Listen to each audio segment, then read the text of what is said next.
जितने आस्था चैनल पर कथा सुन रहे हो, जितने फेसबुक और यूट्यूब पर सुन रहे हो, बहुत सावधानी से सुनना। अमावस्या के दिन प्रदोष काल में, प्रदोष के समय पर, प्रदोष काल में शाम के समय पर जाकर किसी भी नदी, तालाब, बावड़ी, कुआं, कहीं ना कहीं जो आपके पास में हो, वहां पर एक घी का दिया, बत्ती का मुंह दक्षिण की ओर कर अवश्य जला कर जाना। सारे पितृदोष समाप्त हो जाएगा, सारा पितृदोष समाप्त। अमावस्या के दिन किसी भी जलाशय के पास में, नदी, तालाब, बावड़ी, कुआं, जो आपके शहर में, आपके गांव में, आपके नगर में हो, वहां जाकर लगा। अगर नदी, तालाब, बावड़ी, कुआं नहीं है तो पीपल का वृक्ष हो या बेलपत्री का वृक्ष हो या वट का वृक्ष हो, उसके नीचे लगा दो प्रदोष काल में। पर अमावस्या के दिन लगाएं जरूर। अमावस्या के दिन पितृ शाम के समय प्रदोष काल में शंकर भगवान का नाम जाप कर नदी, तालाब, बावड़ी पर पानी पीने जाते हैं। वहां से जल का आचमन कर पितृ अपने लोक को चले जाते हैं प्रदोष काल के समय पर। इसलिए प्रदोष काल में जलाशय के पास में, बावड़ी, कुआं, नदी, तालाब के किनारे पर दिया लगाया जाता है दक्षिण की ओर मुख कर बत्ती का। तो पितृ आशीर्वाद देते हुए जाते हैं कि फलो फूलो, आगे बढ़ो, उन्नति करो, तरक्की करो। ये पितरों का आशीर्वाद रहता है, पितरों का वर रहता है।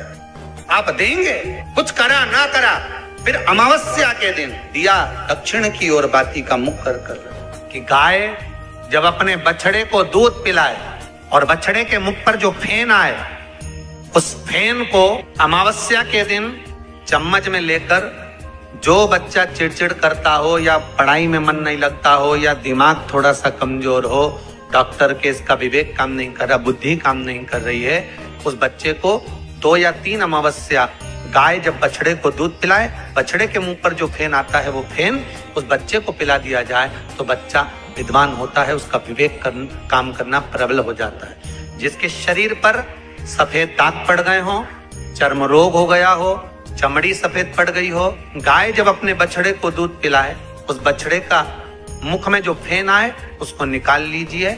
शरीर में जहां जहां पर सफेद दाग पड़ गए हो, चमड़ी सफेद हो गई हो, उस जगह पर लगा लीजिए।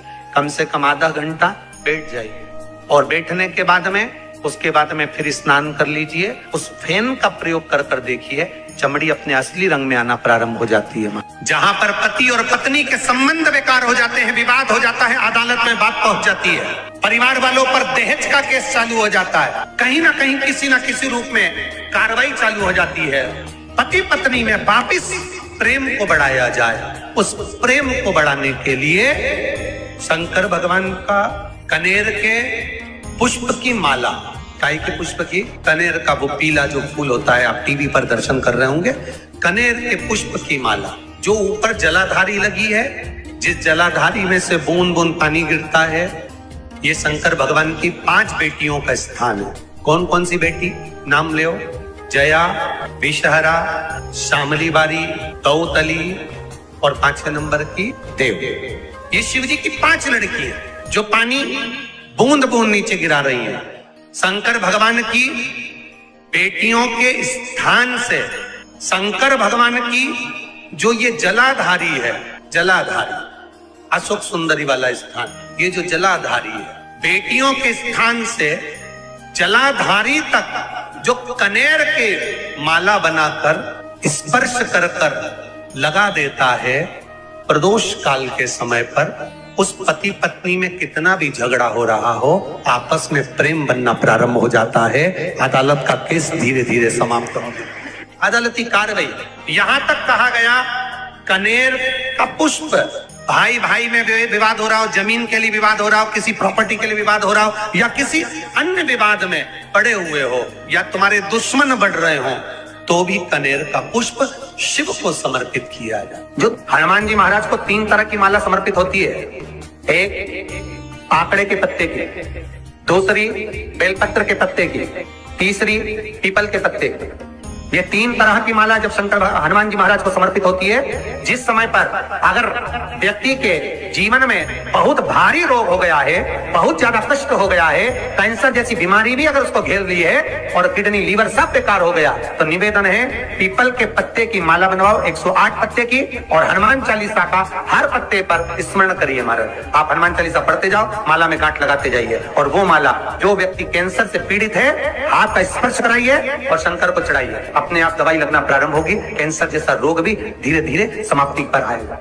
कोई बच्चा एग्जाम में बैठ रहा है, सीए की पढ़ाई कर रहा है, कोई बहुत बड़े एग्जाम में बैठा, पास हो ही नहीं रहा, बहुत हार गया, बेलपत्र की माला चढ़ाओ। आप बेलपत्र की माला चढ़ाओ, 108 बेलपत्र, आप श्री शिवाय नमस्तुभ्यम मंत्र का जाप कर गांठ लगाकर भगवान श्री हनुमान जी महाराज के सामने पहुंचकर माला को सीधी रखकर, जो व्यक्ति एग्जाम में बैठ रहा है, नौकरी के लिए, अन्य पढ़ाई के लिए, अगर कंपटीशन एग्जाम में भी बैठ रहा है, तो माला को हनुमान जी महाराज, और हनुमान जी कौन से होना चाहिए? पूर्व मुखी। हनुमान दक्षिण मुखी नहीं चाहिए, पूर्व में जिन हनुमान जी का मुख हो वो माला ऐसी समर्पित कर हनुमान चालीसा का पाठ कर 3 बार स्मरण कर माला श्री हनुमान जी को पहना दीजिए। ऐसा कोई एग्जाम नहीं जिसमें से आप निकल ना पाए, पर करना आपको पड़ेगा भगवान, और प्रयास जहां तक हो सके प्रदोष काल में अगर चढ़ाएंगे तो ज्यादा फलदायी रहेगा, प्रदोष काल में। तीसरी है आंकड़े की माला। महाराज, आंकड़े के पत्ते की जो माला होती है, ये माला कार्य की सिद्धि के लिए होती है। इसमें एक एक आंकड़े के पत्ते पर सीताराम लिखा जाता है, मात्र एक पत्ता ऐसा होता है जिस पत्ते पर सीताराम नहीं लिखा जाता। 108 पत्ते में से एक पत्ता, बस उस पत्ते को हथेली में रखकर उल्टा हाथ आपको रखना है और अपनी कामना कर उस पत्ते को बांध देना है। ये जरूरी नहीं है कि 25 के बाद बांधो, 50 के बाद बांधो या 100 के बाद बांधो, आपकी मर्जी पड़े। उस खाली पत्ते को कहीं पर भी बांध दी और उस माला को अपनी कामना कर श्री हनुमान जी महाराज को समर्पित कर दीजिए महाराज। इसके लिए कोई तिथि, कोई दिन, कोई बार निश्चित नहीं है। बस ये माला जब हनुमान जी को चढ़ जाए तब एक घी का और एक तेल का दिया हनुमान जी के सम्मुख में लंबी बाती का लगा देना महाराज, एक घी का एक तेल, और अपनी कामना कर आप आ जाइए। आपकी वो कामना 2.5 महीना या 3 महीना, इससे ज्यादा नहीं जाएगा, वो कामना बाबा पूरी करेगा, क्योंकि शिव और हनुमान ये सब एक ही स्वरूप है। अगर आपको रात्रि में नींद नहीं आ रही है, ऐसा लगता है कि रात्रि को 1 घंटा 1.5 घंटा सोने के बाद कुछ गलत विचार आने लगते हैं, नींद सुबह 3 बजे तक 4 बजे तक नहीं आती, 4 बजे के बाद फिर नींद आती है, तो एक प्रैक्टिकल जरूर कर देखना। प्रैक्टिकल करने में क्या जाता है, प्रयास करने में क्या कुछ जाता है क्या? प्रैक्टिकल कर देखना कि कहीं सीओर वाला महाराज झूठ तो नहीं बोल रहा, तो प्रैक्टिकल करने में कुछ नहीं जाए। 1 लोटा पानी लो, उसमें थोड़ा सा कच्चा दूध डाल लीजिए, बेलपत्री का पेड़ या पीपल का पेड़ या बट का पेड़, इन पेड़ के नीचे ले जाकर उस दूध को दोपहर में सुबह 10 बजे से लेकर 12 बजे के बीच में ले जाकर चढ़ा दीजिए।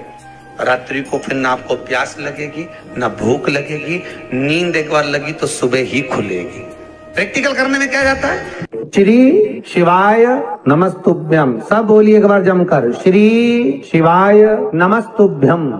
प्रैक्टिकल जरूर करना, कहीं सीओर वाला महाराज झूठ तो नहीं बोल रहा। शास्त्रों की बातें हमारे जीवन में हमें सुख प्रदान करे, इसलिए इस भाव का।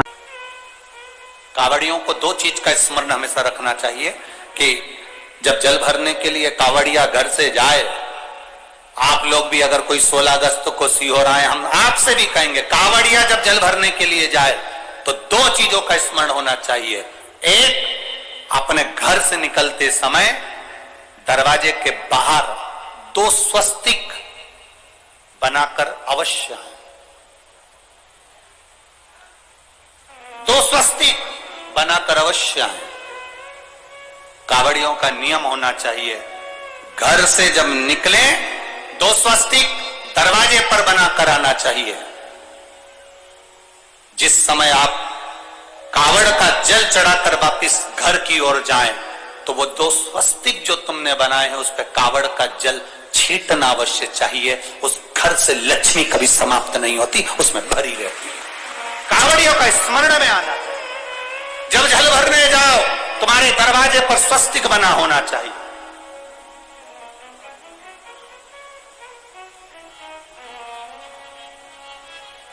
तुम्हारे दरवाजे पर 2 स्वस्तिक का स्मरण होना चाहिए। मेरा शिव, मेरे गोरा, मेरा गणेश, मेरी रिद्धि, मेरी सिद्धि, मेरे देव नारायण, लक्ष्मी, राम, सीता, मेरे कृष्ण, मेरी राधा, सब वहीं पर विराजमान हो जाए। सर्वस्व वही।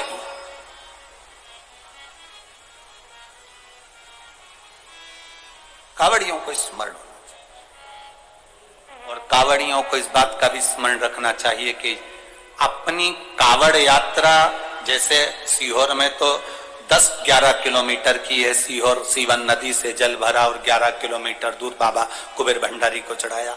आप सुल्तानगंज से भर रहे हो, हरिद्वार से भर रहे हो, आप प्रयागराज से भर रहे हो, जहां से भी आप जल भर रहे हो या अपने नजदीक से भर रहे हो, जितनी दूर तक कावड़ लेकर जा रहे हो उतनी दूर तक तुम्हारे मुख से व्यर्थ की बात ना निकलते हुए भगवान का नाम निकलना चाहिए।